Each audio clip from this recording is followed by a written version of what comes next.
When you are printing barcode label, are you getting such kind of wrong printout instead of this? How to fix it? It's very simple. When you are giving print command, go to printer, and in any printer which you are selecting, go to the preferences and go to the page setup.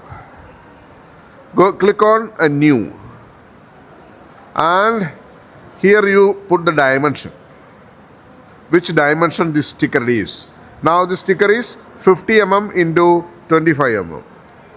Okay, you can put the name also, 50 into 25, and that's it. And one more thing, here, label with gaps or label with the marks.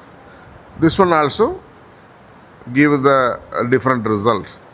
Okay, apply and print. Now let's see, it came very clearly. All are very accurate. See, that's it.